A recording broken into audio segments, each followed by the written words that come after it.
Bonjour. Nous souhaitons aujourd'hui rendre hommage aux actions vertueuses d'une femme de courage, une grande sœur bâtisseuse d'égalité qui en son temps fit tout son possible pour faire évoluer la condition de la gente féminine jusqu'à en payer le prix cher. Il s'agit de Madame Marie Gouze, plus connue sous le nom de Olympe de Gouges.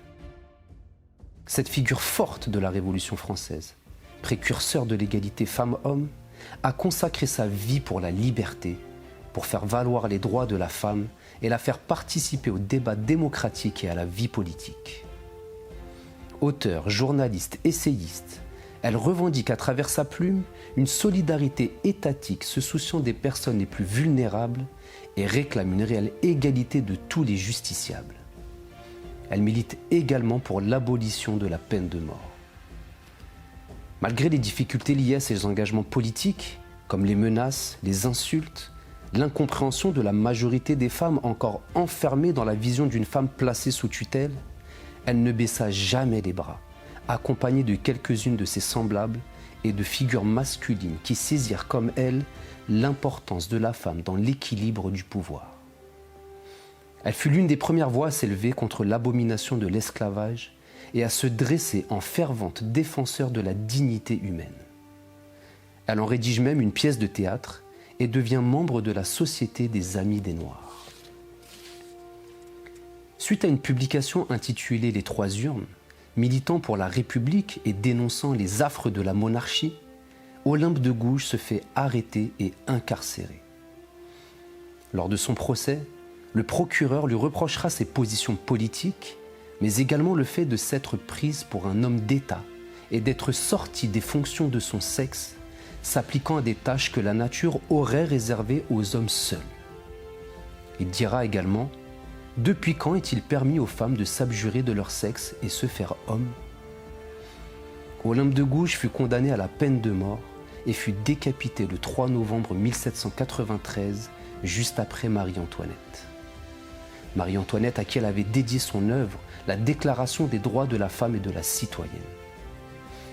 La reine Marie-Antoinette, malgré son statut de première dame de France, ne jouissait pas non plus du droit de vote, car elle ne restait aux yeux des hommes qu'une simple femme. En lui dédiant cette déclaration, Olympe de Gouges souhaitait dénoncer la condition dégradante de la femme et ériger ce combat pour l'égalité au-delà des clivages politiques et des barrières sociales. Notre sœur bâtisseuse, Olympe de Gouges, nous a donc offert en héritage sa Déclaration des droits de la femme et de la citoyenne, déclaration désormais affichée dans le palais Bourbon de l'Assemblée nationale. Elle rédigea ce texte en réponse à la Déclaration des droits de l'homme et du citoyen, dont la lecture de l'époque était discriminatoire à l'égard de la femme, la réduisant à un rôle de bonne mère de famille uniquement. Voici donc quelques extraits de cette Déclaration des droits de la femme et de la citoyenne, la DDFC. Déclaration des droits de la femme et de la citoyenne, septembre 1791.